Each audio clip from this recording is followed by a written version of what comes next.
Welcome back. I'm going to introduce Bill Hague, who's going to moderate our next session, Broadcast TV Sports, the New Paradigm. I think we all know that there's been a lot of announcements and a lot of information going on about regional sports and how they're being broadcast. So thank you, Bill.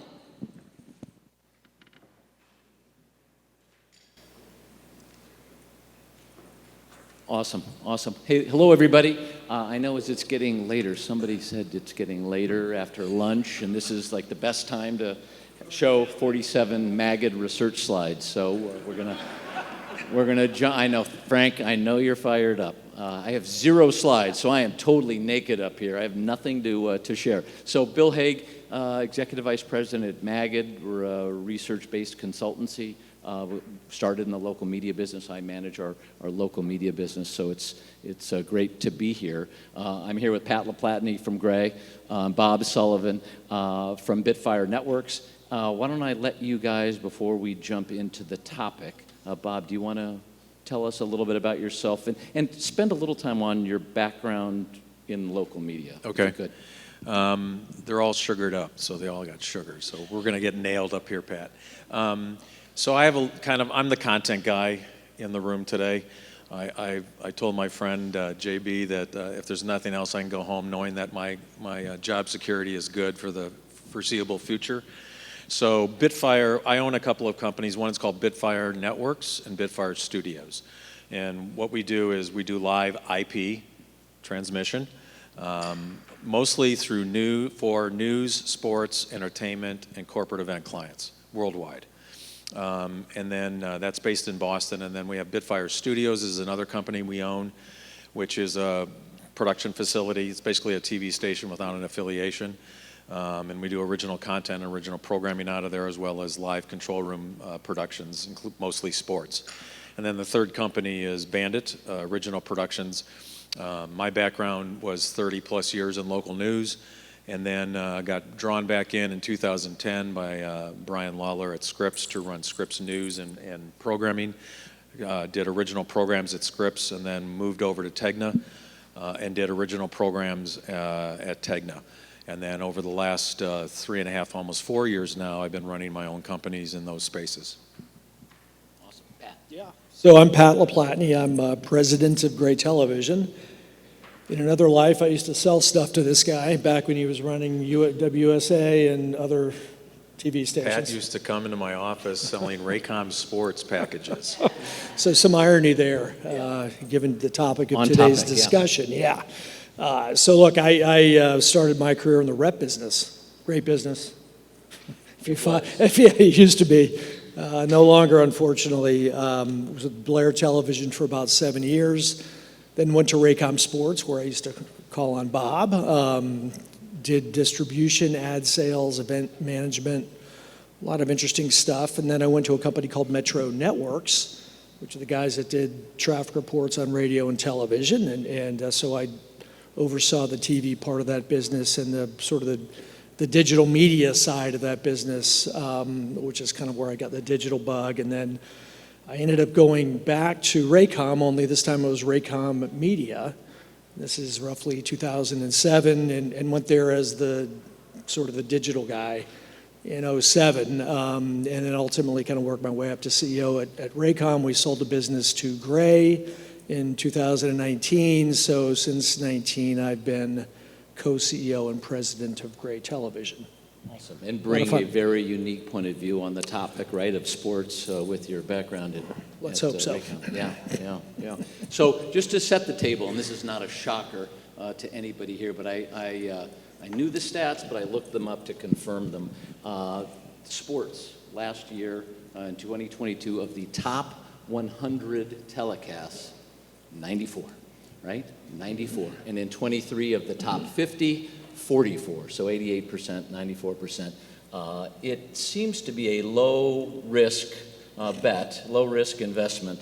And the dynamic that's going on, Pat, and this is what I hope you talk about, and you, Bob, as well, from the production side of things, is Bally Sports. And we were supposed to have Mike McCarthy, who, in partnership with Sinclair, runs Marquee Sports Network. He apologizes for not being here. He had a family emergency, so we were going to hear from him. But you've got Bally's, who is struggling financially and with their rights, and their rights are thrown kind of out in certain markets. You've benefited from that.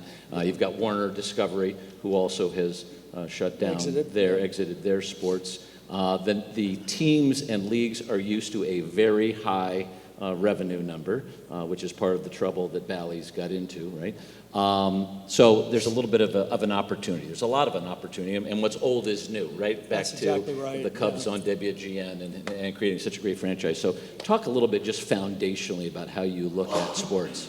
Yeah, so I think you just said it. I mean, it's look, it's the large audiences, right? I mean, and it's a linear product.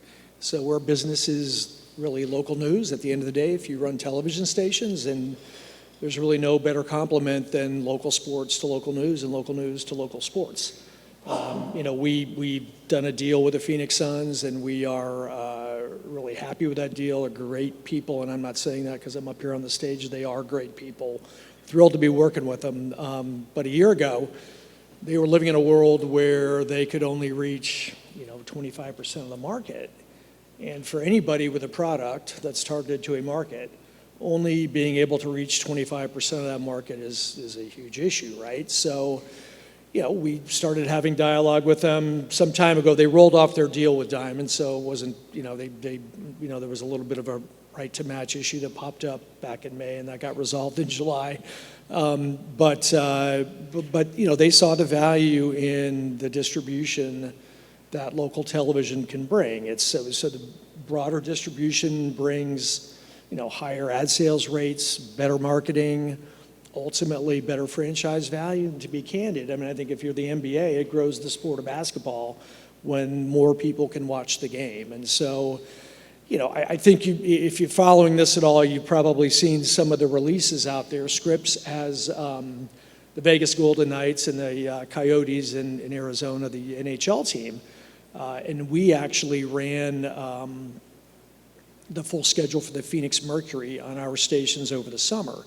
So our numbers, our ratings for the Phoenix Mercury were basically 4x what Bally's numbers were for the Mercury last year. And I think, Scripps has gone public with their numbers, and it's another multiple of so in other words, the Vegas Golden Knights they're doing two to three times the audience with the Knights that the Knights were, doing last year. What's interesting, just to take a pause there. Sure. The Golden Knights are on channel 34, right, Frank? I mean, that is a television station with very low circulation, very low brand equity. They were on ESPN and TBS, two brands that all of us would know to go to if we're going to watch sports in Las Vegas, and they've got the rights. So the fact, this really speaks to the strength of local broadcast television. Yeah. Channel Channel 34, call letters, I never even heard of those four letters next to each other, right? They're one game, they double. Well, exactly. Yeah. So let's go back to Chicago in 1980. I think we've had this conversation. So, half of you guys weren't around in 1980, but in 80, the Tribune Company, and at some point I'll let you talk, I promise. In 1980, he was around in 80. The Tribune Company bought the Chicago Cubs. The Cubs were a bad baseball team that played daytime baseball at Wrigley Field, and they were averaging somewhere around 8,000 to 10,000 people per game, right? And lousy team, but the Tribune Company didn't buy the Cubs because they wanted a baseball team. They wanted programming for WGN television. And ultimately, they ended up with the Bulls and the Hawks and everybody else. So they buy the Cubs, and if you fast forward to 1989, and look, in 1988, they got lights at Wrigley Field, which was a factor, but so let's say we go to 1987, the attendance at Cubs games, which was roughly 8,000 to 10,000 in 1980, went to 25,000. And it actually went to 25,000 by 1985. So their audience, went up by more than double, basically. And that, to me, really is a great illustration of the power of local television. Even though you could watch it and you didn't have to go to the stadium, everybody wanted to go to the stadium. It became something that was really cool. So I think I think it's a great illustration of broad distribution really helping a franchise. And again, the Phoenix Suns are a far cry from the Cubs. They're actually the most popular franchise in Phoenix, but their new owner, Matt Ishbia, is committed to letting as many people see these games as he can, and that's what we're going to do. So Bob, pulling in the production side of things, if I'm a local broadcaster or a group, local standalone station, there aren't many left, the notion of airing a game is one thing. The notion of producing a game is another. Talk about what your company and others do and how you facilitate and remove a lot of friction and pain from the marketplace. So let's start with the money, right? So these are not cheap enterprises you're getting into. He's never going to tell me what he makes or pays, but I don't want him to because I have a good idea. When you're paying $6 or $7 million for a NHL deal for rights fees, that trickles down immediately into where you're going to make the money and where you're going to save the money. Well, I'm in part of the equation that says how are we going to save some money or at least cut costs on this through production, and then it falls on the local people in this room to make the money on the advertising sales for that. But those are big numbers, and that's just one example. So what we've done at Bitfire is we've come in and said, look, I'll use an example. Pat's got 3 stations. Actually, he's got a statewide network now in Arizona. He's got the Arizona Sports Family Network now. He's got an independent, he's got a CBS. And our position is we're here to help. We're a white label solution. We know how to do things at scale. We can come in, and especially with IP transmission, which is a whole nother discussion point for another panel someday, which is becoming wildly adopted quickly in the sports world as being the primary path of transmission other than satellite and fiber. We can do things at scale. So I'll give you a case study really quick. Last year, Byron Allen came to us and said, HBCU, I want to be on the map. I want to do a ton of HBCU basketball games. Can't handle it with the Weather Channel for obvious reasons. They do weather. So we ended up doing 78 basketball games out of 17 venues in 9 states, over 200 hours of basketball plus 34 studio shows pre, post, and half. All at about 1/3 of the cost he would have had if he would have rolled the traditional 18-wheel trucks, hired local crews on location. We brought everything back through Bitfire IP transmission. All of those were done out of 2 control rooms in Phoenix, 2. So Pat's the director of the early game. He does the early game. He goes and gets some craft services for an hour. He comes back and does the afternoon game. Same thing with everyone else, and you're not flying people into these venues. So that's an example of how we can provide scale of cost to these kinds of productions, and that's just a traditional type of sport like, in this case, basketball. Yeah, so a big piece of this for teams, ownerships, and leagues obviously is revenue. You talked about reach, right? They like to have their license fees. Is there a little bit of education that's going on right now? I mean, the story of Scripps in Las Vegas, these other stories, right? Are you educating teams and general managers and ownership the value of local television? What's old is new of broadcast? Yeah, yes, absolutely. I think there's a variance amongst ownership and management as it relates to media and or media understanding, and the Suns happen to be very media savvy. They do their own production, they do their own sales. There's other teams out there who don't do any of that, and so it's really started with the leagues and going and say, hey, look, remember us? We were the guys who used to carry your games back in the '80s, and we can get you real distribution, and that resonated, I think, at the NBA. I think same with the NHL, and I think baseball actually, even though they don't ever talk about broadcast, I think they see value in broadcast, so there is something of an education going on, but at this point, the whole sort of diamond progression is starting to move very quickly, and I think we're entering into a window where there'll be a lot of discussion with More a lot things, of, yeah. So which is close to our heart as a firm, right? Focusing on the consumer and reach Absolutely. and accessibility and all of that. But local advertisers and the revenue piece, right? Bob, as you look at innovation on the production side of sponsorships and shoulder programming and other opportunities to build something within the game, and the game is everything, right? But there's opportunity to build other franchises. What do you see there and working and even not working? Yeah, so when HBCU, I'll go back to them first and I'll tell you what we're working on now. When HBCU first came to us, they said, we just need the basketball games. We just need the games done. We're 2 weeks out. Can you help us?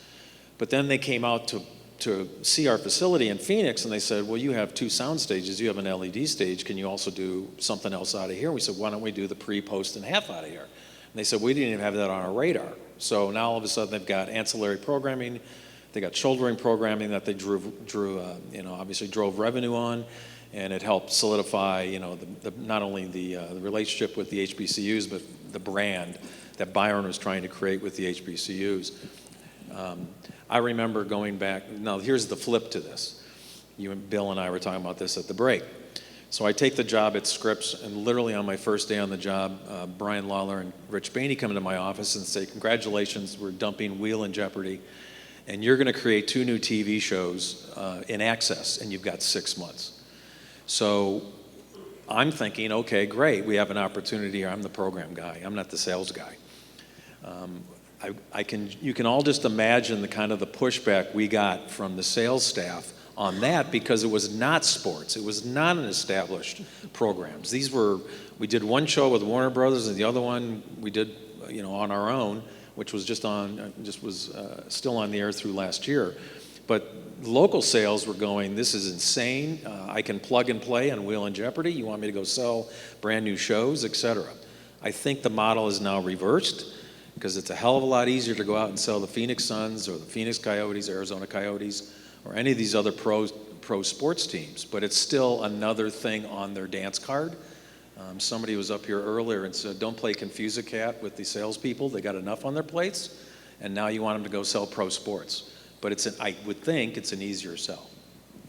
Yeah, no, look, the whole sort of shoulder programming or ancillary programming thing is big. I mean, our marketing guys and programming guys talk to the Suns literally multiple times a week about what they're doing and what can we do. And it's not all, half-hour show here, half-hour. It's hey, let's do Media Day.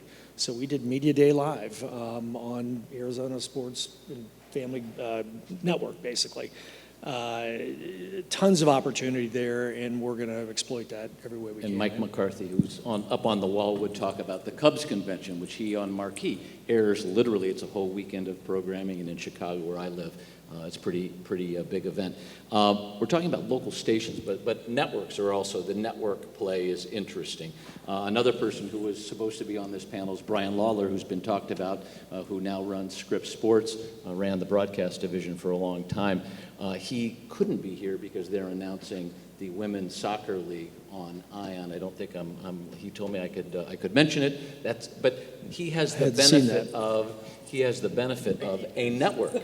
He has the benefit of a network, right? And you can't put together all of your stations and get the kind of coverage there.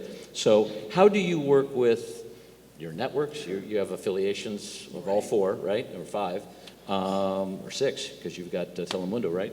How do you work with your network partners and clear the kind of shelf space on a television station that's necessary? Well, so in our case, we also have a bunch of major market independents like KTVK in Phoenix, which is our AZ Family, which is basically the number 2 station on the market. We've got Peachtree TV in Atlanta. We've got a WB, or not a WB, pardon me, CW. not a CW, actually, MyNet in Portland. We've got a CW in Cleveland. So we have a number of markets where we can make it work. With the Big 4, I think that dialogue's really starting now. As you know, they don't like people to preempt their prime time, or certainly not their sports, and so our plan right now isn't to go into every market and blow up the Big 4, the Big 5, but we have a ton of diginets, right? And so we're in the process of making sure that we have an HD diginet option to carry sports. And, you know, I made this point the other day, or maybe it was yesterday on the earnings call. While, you know, the Suns deal is awesome and it's great for us, you know, another sort of way to put a deal together is, I think I used Wisconsin as an example yesterday. We're not in Milwaukee, but we're in every other market outside of Milwaukee. And the Bucks, you know, the Brewers are going to need distribution if they come to broadcast. So we'd partner with a Milwaukee station and try to provide the footprints, or fill out the footprints for the RSN. And I think, yeah, look, they love their Bucks in Madison too. Yeah, no doubt. Bob, distribution-wise, any thoughts on how to maximize coverage? I think you start with what you have. I know, you know, Brian's using Ion for WNBA. I think it's Friday nights, something like that, Friday nights. Yeah. I think the Golden Knights also, didn't you guys, I'm looking at the Scripps guys in the back of the room, didn't you also build like a network with Montana, Utah, and Vegas? So they're taking their independence and seeing where there's a regionality aspect to the Golden Knights fan club, so to speak, or fan base, so that's smart. But I think this is probably not answering your question, but if you don't go to one of these sessions and someone says something insane, it's not worth your time. Somebody was up here earlier and they talked about the affiliate relationship.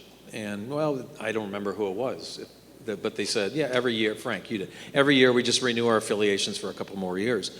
I think if the local affiliates didn't get into the sports business, they're insane. Because the need to control their destinies, I'm not telling him anything he doesn't know, but the need to control his destiny that is no longer tied to a monogamous relationship with your network. It's over. That monogamous relationship, that went out the door many, many years ago. No disrespect to my friends over at NBC Comcast or anything, but it's over. And streaming has just sped this up. So you better start coming up with new programming / content types of offerings to stand alone, whether you're an independent today like KTVK or you're going to be an independent somewhere down the road because the network's going to say, we're moving on. We don't need this market anymore. And it may start off in just the smaller markets, but thank goodness maybe in this case of Scripps, they've got 10 stations that at least have built around, and NHL happens to be the champions, base. And I know there's another initiative going on with those stations, only because I've been involved in some of the conversations, to start looking at what an independent television station can really be. Happens to have the base of a hockey team, but what other ancillary programming can you create around that station, along with program that you buy, like we always have, to make them viable into the future beyond, reruns of I Love Lucy that you get anywhere else on .2s and .3s. So Pat, there's 1,000 different Well models, said. right? Maybe not 1,000 different models, but there's 10 that are kind of active out there. We talked about Scripps getting the Women's Sports League for Ion one night a week. They're going to be on other platforms. Apple got the MLS, which is very limiting to their distribution. They made a bet. Yeah, based on it's a like the number. anti-broadcast deal, right? Right, right. So based on it, the dollar sign and how many commas followed that. How do you compete against the big tech companies? Every time you open Variety, Hollywood Reporter, any trade journal, it's Netflix isn't, but Netflix kind of is. Yeah. Amazon isn't, but obviously they are. It's Thursday night, right? Right. We'll see it tonight. Right. So look, the reality is most of those are national deals. We're really not, we're doing local regional deals. Would Amazon do a local regional deal? Look, Amazon's got pretty good distribution. They do not have what local TV stations have. They're capable of promoting, but I don't think that, I candidly don't think I think they're looking at national stuff. And so, do we worry about that? Sure, but based on our dialogue, I think I think it's really there's still RSNs out there. Yeah. There's local television, and then there's what baseball's going to do. Do you right? think the model can evolve to what it used to be with the NFL, where TBS and ESPN would have a local partner on top of right? Yeah. And you were Well, part of there's, those. I think that could work. I think, talk to my friends at NBC today, I think that playoff game that's on Peacock exclusively is going to be a really interesting scenario because, people are going to wake up on, Monday and say, we're playing the Steelers, and they're going to There's say, not an a la carte option. well, exactly. Yeah. And so I think that's going to, be a really interesting week to see how that sort of plays out. And I have no doubt Peacock's going to generate a ton of subscribers off of that. But there's also going to be a lot of wailing and gnashing of teeth from the fans on both sides. And so not that I hope it's not a team I'm rooting for. But at the end of the day, I think that's going to be very, very interesting. Yeah, Bob, any thoughts? He just hit on the point I was going to make, which is at the end of the day, it's a business, right? So I follow the money. But also at the end of the day, we can always take the NFL and move them over here because they are the 5,000-pound gorilla. The fans control, where things go and how much they'll pay for it. And you start really parsing these things out, like Pat just mentioned, and the numbers go down because the fans are like, I don't get Peacock, and I'm not going to spend even just $5 for the next 6 months for a special just to watch one game. And they're going to have to try to find where the water takes them, and you guys control the water in the ad sales. And I think the fans are still in a large part in control, but I think that's also why local broadcasters have a real leg up by doing these professional sports franchises, mainly because what Pat said at the beginning is the reach. I mean, Brian and I had dinner 6-7 months ago, and he goes, I don't know the numbers, I probably screw them up, you can tell me, but I think he said something like cable penetration in Cincinnati is like 34%. He said 34% in the city of Cincinnati Reds fans, if they don't get cable, cannot watch a Reds game. So you used a number for another market. So I think that is really the leverage that local broadcast has, is this. And then you build fan affinity goes up, and then you build fan awareness, and then whether it's ticket sales or it's merch or it's shouldering programming, that's where all ships rise. That's the water that rises. Well, and you make a great point, right? We did pre and post research for scripts on the WNBA before the Friday night. And again, not a location that anyone would go to on Friday night for a women's professional basketball game. And the awareness and the merchandising and intent to purchase, intent to watch next year, all of those metrics were up huge. But the other side of that coin that we're talking about, the strength of broadcast, is broadband-only homes, folks who don't have an antenna, who don't have cable, who don't have satellite, who don't watch you the way. So how do you answer the broadband-only home? Well, it's with the streaming package, right? Yeah. So we have a partner in Arizona, Kiswe, provides that service. I'll just say publicly, I'm not 100% certain that I believe all the broadband-only numbers from our partners at Nielsen, but I'm sure they're somewhere in the, I'm not going to say zip code, somewhere in the Double-digit. galaxy. Maybe. But at the end of the day, we have those people covered too, right? And so, you can get the Suns, over the air. You can get them on cable. We're still working through all the distribution deals, but there is this option to get them on. If you're a broadband-only home, you can absolutely watch the Suns game. And I think the Suns games. I think you're going to see a lot of those types of deals where you have a broadcaster and a streaming partner. There's been a lot of talk about 3.0 next gen, and Shelley's over there from Pearl TV. Yep. Does 3.0 functionality, does next-gen TV functionality, I mean, I think it does, but I'm going to let you answer that question. Where does that come into this, and what new business opportunities or new models can come out of 3.0? Look, I mean, I think just HDR, right? I mean, the game will just pop off your screen. So I think that's one piece of it. There was a test that a company called Avaca did, I think it was the Blazers, right, Ann? I think it was the Trailblazers. last year where they could pop up live stats and there was a little bit of interactivity with it. So look, there's a lot of things you can do with 3.0 and ultimately, depending on how it's architected, targeting and all kinds of stuff. So there's a lot you can do there. I was just going to add the D2C element of what Amazon's trying to do on Thursday night. When you can put hands on a game from your living room couch in any way, shape, or form, whether it's playing with stats or calling up different camera shots, game changer.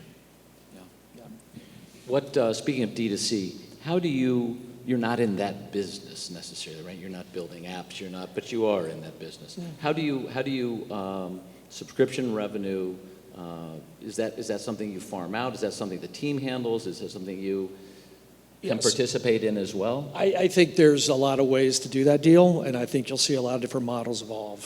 So, we've got one deal that's done this way. There'll be others, going forward. So. And then, Bob, I'm sorry to cut you off. And then your Amazon example, right? My son and I go back and forth between those feeds on Thursday night, and it's kind of cool for a couple of minutes, and then we end up going back to the HDR feed, right? The other is SD. So picture beats the stats. I mean, how production-wise, how hard is it to do I think that? we're going to get the hook here. Oh, it's not. The Mannings put this whole concept on the map, right? Two former players.